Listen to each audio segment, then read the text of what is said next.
Olá, bom dia! Uma expedição em busca do passado. No Repórter Mirante de hoje, o trabalho dos arqueólogos na Baixada Maranhense. A missão: resgatar fragmentos de um povo que viveu na única palafita pré-histórica do Brasil. O mapeamento dos sítios arqueológicos e a descoberta dos esteios. Tocos de madeira que davam sustentação às casas construídas sobre as águas. O que as peças retiradas da lama podem dizer sobre o que seriam os primeiros habitantes da Amazônia brasileira? Qual a ligação deles com os índios americanos? E você vai conhecer o único Muiraquitã híbrido, registrado pela arqueologia brasileira, achado aqui no Maranhão.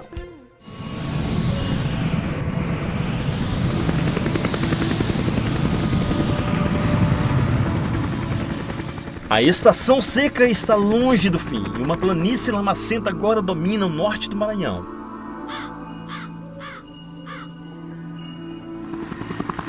Rios e lagos secaram, os banhados evaporaram e a vida agoniza nas águas turvas.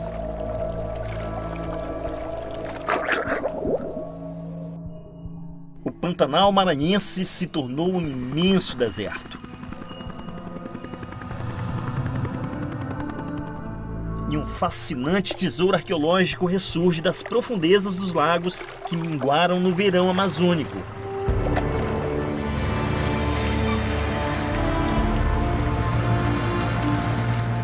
A expedição científica cruza de carro a rota dos barcos. O destino dos arqueólogos da Universidade Federal do Maranhão é o rio Turiaçu, em Santa Helena, na Baixada Maranhense. 2015 foi o ano mais quente em todo o planeta, segundo a NASA, a Agência Espacial Americana. E aqui, a crise do clima acabou revelando vestígios de um tempo remoto que ficaram submersos há pelo menos 1.200 anos. São fragmentos de cerâmica e rocha deixados pelos primeiros povos da Amazônia brasileira.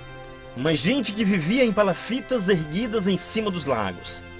Quem eram? Como viviam e por que nos lagos? Ainda são perguntas que a equipe chefiada pelo arqueólogo paulista Alexandre Navarro, da Universidade Federal do Maranhão, tenta responder. Pós-graduado pela USP, Universidade de São Paulo, Navarro tem doutorado em arqueologia. Esteve por 4 anos em Chichén Itzá, uma cidade arqueológica maia no estado mexicano de Yucatán. Chichén Itzá foi fundada por volta dos anos 435 e 455 a.C. Há 5 anos segue as pegadas dos povos pré-históricos do Maranhão, que deixaram vestígios únicos, ainda não encontrados em nenhum outro lugar do país. As escavações são dentro da água, com muito rigor científico. Primeiro são feitas o que os pesquisadores chamam de quadrículas, esses pequenos espaços delimitados com estacas e fios. Os arqueólogos usam sinais de satélite para mapear o espaço onde é achado cada fragmento, e assim fazem o inventário minucioso de todo o sítio. Cada fragmento removido da lama é um registro valioso de um passado medido na escala remota do tempo. Essa peça esteve aproximadamente 1.200 anos submersa no lago. Ou seja, há 1.200 anos ela está enterrada no fundo do lago. Somente agora que ela foi retirada. De algum modo favorece ou prejudica a conservação da peça? Favorece bastante, porque a água, o meio aquático, ele fossiliza. É como se ele fossilizasse o material arqueológico. Inclusive a pintura, que fica muito bem preservada. Então, a partir do que está representado aqui, é que nós vamos em laboratório fazer o desenho, e depois nós vamos começar a estudar para buscar entender o que é que estava representado aqui. Qual a importância disso? É para a gente saber, nós termos mais uma informação de que esses povos estavam em contato com outros povos da região da Amazônia ou até mesmo da região do Caribe. Muitos traços geométricos que aparecem aqui são traços geométricos compartilhados por outras sociedades diferentes dessas que viviam lá na foz do Amazonas, por exemplo, como os Marajoaras, nesse mesmo período, ou então povos que viveram no Alto Amazonas, já chegando quase na região do Peru, e também por povos que viviam na América Central e no Caribe. A partir da comparação desses desenhos, nós podemos traçar panoramas gerais, se esses povos tiveram um contato ou não, e como é que foi esse contato. É preciso olhar treinado da ciência para decifrar os sinais de uma sociedade que não usava escrita. E estas minúsculas fissuras deixadas nos cacos de cerâmica é que acabaram revelando uma das pistas mais importantes encontradas até agora pela expedição. São fissuras da tradição borda incisa associada aos povos Arawak. Os Arawak foram os primeiros índios americanos a manter contato com os europeus. Os achados confirmam pela primeira vez uma relação direta da cultura material com os Arawakes, que também seriam um dos primeiros grupos humanos a povoar a Amazônia brasileira.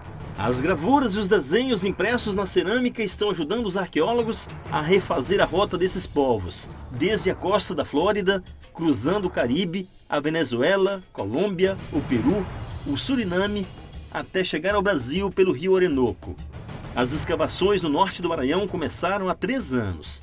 Já foram mapeados cerca de 20 sítios arqueológicos, ao longo dos rios Turiaçu e Paruá. Além dos cacos de cerâmica e das ferramentas primitivas feitas de lascas de pedra, outro vestígio dos índios pré-históricos no Maranhão são esses tocos de madeira, que ficaram submersos nos lagos durante mais de 1 milênio e agora ressurgem com a redução dos níveis de água dos lagos do Pantanal maranhense.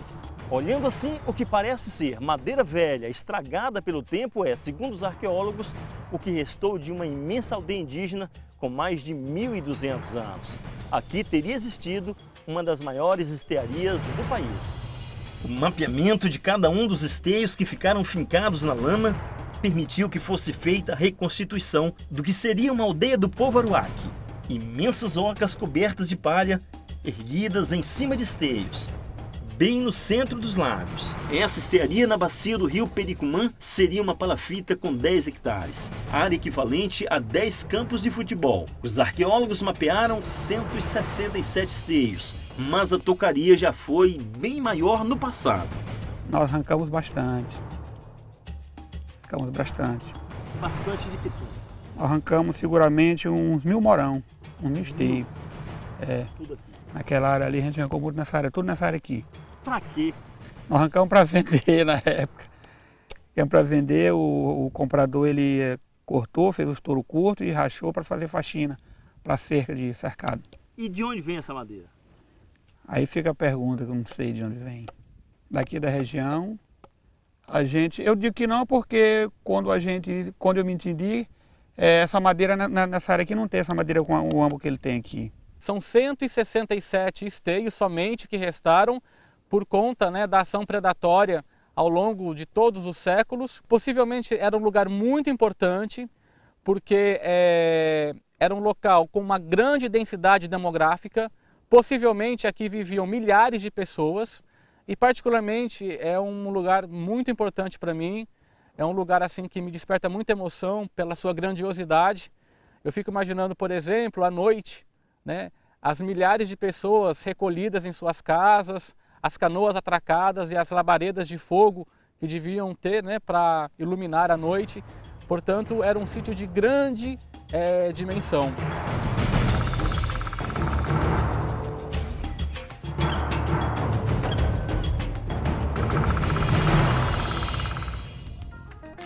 A seguir, como os fragmentos encontrados pelos arqueólogos podem ajudar a recontar a história dos povos que habitaram as estearias da Baixada Maranhense.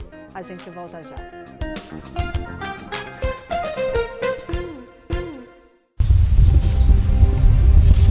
As escavações no Pantanal maranhense revelaram que a vida nas estearias dos lagos no norte do Maranhão era cercada de crenças e rituais religiosos. Pela primeira vez, os pesquisadores ficaram sabendo onde e como os índios pré-históricos sepultavam os mortos.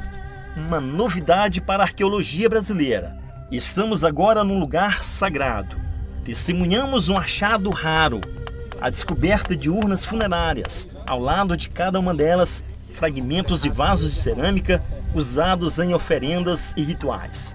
Cada caco desenterrado é parte de um enigma, cuidadosamente desvendado pela ciência. O único tipo de informação que nós temos aqui é da cultura material. Cultura material é o nome que nós damos, né, a esses vestígios, é o que define a arqueologia. A arqueologia é o estudo da cultura material dos nossos povos antepassados, né?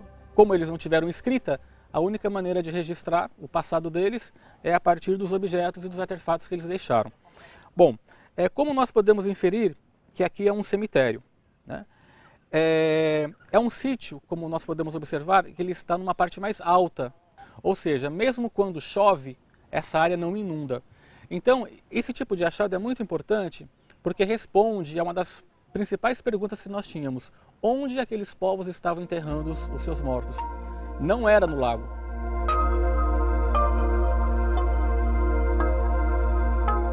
Os arqueólogos tentam entender como era o modo de vida nas estiarias ao longo do rio Turiaçu. As urnas funerárias com rituais e oferendas indicam que já naquele tempo se acreditava que existia uma vida após a morte.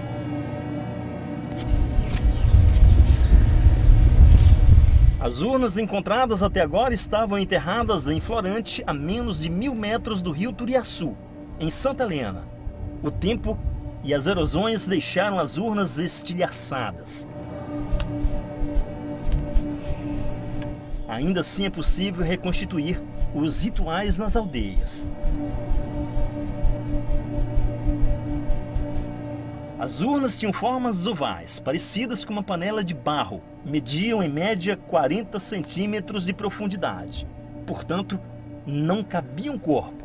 Além do que, o sepultamento em urnas era privilégio de poucos, dos mais importantes na hierarquia das tribos primitivas. Geralmente, o que os índios faziam? Existiam algumas técnicas. Primeiro, quando a pessoa morria, elas eram inumadas. Primeiro, elas eram enterradas diretamente no solo. Depois que o corpo se decompunha, eram retirados os ossos. Uma vez retirados os ossos, eles podiam fazer a queima desses ossos, né?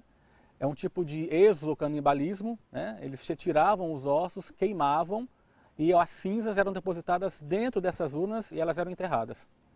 Ou seja, as urnas nunca são evidências de enterramento do corpo humano com a carne. Os mistérios desse passado remoto aguçaram a curiosidade de Elton. Ele está concluindo História na Universidade Federal do Maranhão. Foi seduzido pela arqueologia. É bastante gratificante para mim como maranhense poder estar diante de uma possível sociedade que tenha construído algo assim de tamanha complexidade. Então, até para evidenciar e também para a gente estar, de alguma maneira, refazendo esses campos, esse modo de fazer da historiografia brasileira em relação a esses povos. Flávio nasceu e cresceu no Pantanal Maranhense. Os esteios que brotam dos lagos na estação seca sempre foram um grande enigma para ele. Um enigma que está ajudando a desvendar agora. Flávio também está concluindo a graduação de História na Universidade Federal do Maranhão e quer compreender o próprio passado. Eu já posso enxergar com outro olhar, né? Esse povo que viveu há milhares de anos aqui na Baixada Maranhense. Muda também a tua compreensão desse lugar? Sim, sim. Um local que hoje é um local muito pobre, né? Mas que há muitos anos atrás era um local assim de muita riqueza para aqueles antigos povos. Nos sítios primitivos está nascendo uma nova geração de arqueólogos. José de Ribamar Júnior achou, nas escavações das estearias, lições que vão servir para a vida toda. Muitas vezes a gente pensa que a nossa maneira de estar no mundo é a correta.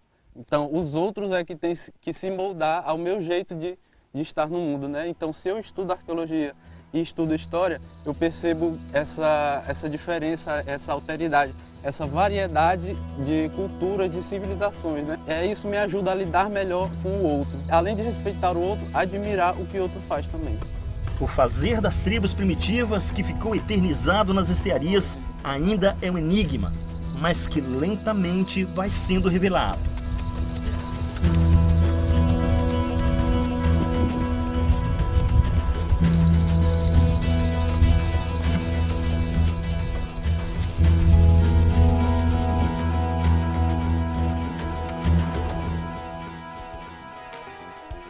No próximo bloco, o trabalho dos pesquisadores no registro e reconstituição gráfica das peças e um achado histórico para a arqueologia brasileira, registrado aqui no Maranhão. A gente volta já.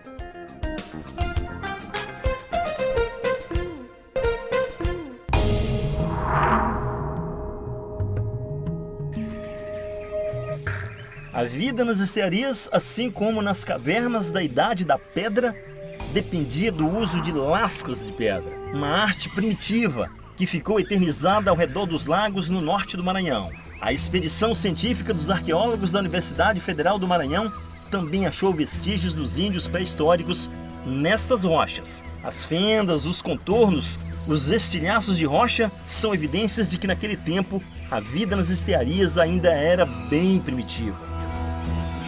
Essas pedras são tão duras que formam lascas quando quebram. E era com essas lascas que os índios faziam suas ferramentas. Aqui dá para ver o quanto que esta rocha foi lapidada.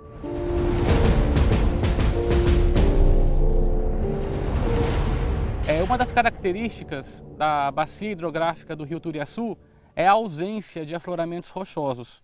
Aqui é uma exceção. Como nós podemos observar, todo o meio circundante é caracterizado por essas formações rochosas. São várias pedras que estão localizadas aqui no entorno. Os índios, portanto, vinham para cá e realizavam as suas tarefas de confecção de matéria-prima para obtenção de ferramentas. Então eles cortavam as pedras, né, retiravam essas pedras, as lascas, levavam para suas aldeias e lá faziam os instrumentos que eles usavam no seu cotidiano. E como é possível saber disso? Por exemplo, aqui nós temos essa rocha, ela está toda modificada pelo homem. Por exemplo, a gente vê que a superfície dela, ou seja, a ponta, foi retirada uma grande parte. A maneira como ela foi retirada, a gente vê que os ângulos da peça eles estão uniformes. Possivelmente não foi a natureza que fez isso, foi o homem. Como? Através de golpes. A oficina das pedras lascadas de Santa Helena já foi toda mapeada pelos arqueólogos. Todo o material escavado durante as expedições foi levado para o laboratório da Universidade Federal do Maranhão. Assim que as peças chegam dos sítios, recebem tratamento científico. São lavadas, catalogadas, com indicação de origem, tipo de material. Análises em microscópio, por exemplo, revelam até que tipo de material foi usado para tornar a cerâmica mais resistente. Na maioria dos casos, organismos vivos, naturais dos lagos na época. A natureza era fonte de inspiração para as mulheres das estearias. Sim, segundo os arqueólogos, eram elas que cuidavam da cerâmica. Uma arte que lembra traços da cerâmica marajoara e a vida silvestre na Amazônia. E elas, as mulheres, eram reverenciadas em pequenas esculturas de cerâmica, sempre muito femininas. Montar cada um desses achados é um desafio para a equipe toda. São milhares de fragmentos e há todo um protocolo científico a ser seguido para recriar as peças. Thalisson Silva tem a tarefa de fazer o desenho técnico das peças, revelar como eram os objetos que nunca viu. A gente identifica em que grupo essa peça vai se encontrar. Se ela é uma peça meia calota, se ela é uma peça esférica. Então, também desses dados da análise que vem na ficha da peça, a gente também usa no desenho. Então, através dessa análise em ficha, que é antes desse processo de desenho, eu também jogo essa informação no desenho. Tem fragmentos que não é possível desenhar, porque não possui borda. Então eu só posso desenhar os fragmentos que possuem borda, porque é através da borda que eu vou saber o diâmetro da peça. Programas de computador ajudam na reconstituição das pinturas, levando em conta os padrões de cada gravura. Esse é o trabalho de Thaís, graduada em História e apaixonada por design gráfico. Essa peça que eu estou segurando agora, ela tem um padrão de decoração deste lado, que não tem desse. Então, a partir desse padrão de decoração desse lado, eu consigo reproduzir o que tinha no lado ao contrário. Da mesma forma, com esse caquinho que está faltando aqui, eu consigo perceber que havia um retângulo aqui. E por identificar este mesmo padrão em outras peças, eu consigo reconstituir o retângulo que estava aqui e ver que ele se repete não só nessa aqui, mas também em outras. À medida em que os desenhos vão ganhando formas, contornos e cores mais vivas no computador, vão surgindo novas dúvidas e perguntas que talvez jamais tenham respostas. A gente não tem contato com esses índios para perguntar para eles: oi, por que você fez esse tipo de pintura nessa peça?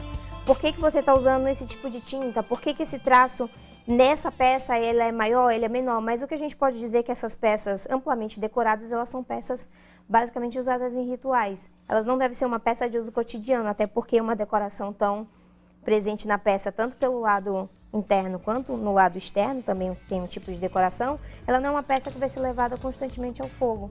Os achados nas estearias são tratados como patrimônio natural, raro e valioso, que pertence aos maranhenses. Cássia Betânia entrou na faculdade para ser educadora e quer tornar os conhecimentos da pesquisa ferramentas para transformar a vida dos nativos, sobretudo dos vizinhos das estearias que se tornaram parceiros da ciência, doando peças, indicando trilhas que levam aos sítios arqueológicos. Nós estamos aqui para tornar as pessoas agentes modificadores do meio em que elas vivem. Então, assim, a partir do momento que você fala para aquela criança que esse caquinho que ela brinca tem um contexto, assim, um mundo dentro dele, que ela pode usar ele de várias formas e que ela pode sair de lá, se formar e voltar para estudar aquilo e representar a comunidade dela, isso é uma coisa assim maravilhosa. Você está mudando não só a vida daquela criança, você está mudando a vida de todas aquelas pessoas que estão em volta, envolvidas nesse processo. As expedições nas estearias do Maranhão estão mudando os rumos do conhecimento sobre a presença humana no país. E as novas teorias podem ser confirmadas por uma raridade arqueológica. Um muiraquitã de apenas 3 centímetros, um talismã de pedra semelhante ao jade encontrado por acaso nas estearias do Maranhão. O muiraquitã, segundo a lenda, era um pingente usado pelas amazônidas, um símbolo de poder das mulheres guerreiras da Amazônia. Para os arqueólogos, um amuleto que trouxe muita sorte. Este é o único muiraquitã, é o primeiro muiraquitã registrado que tem características diferentes. Ele tem o dorso batraquiano, em forma de sapo, mas ele tem a cabeça com traços bem peculiares, que são 2 olhos quadrangulares e também uma antena. É o primeiro muiraquitã com essas características registrado na arqueologia brasileira. Então nós estamos diante de uma peça que possivelmente é híbrida. Ela tem características tanto dos povos da região amazônica, como dos povos que viveram no Caribe e também de povos que viveram nos contrafortes da região andina. Relíquias guardadas nas estearias do Maranhão.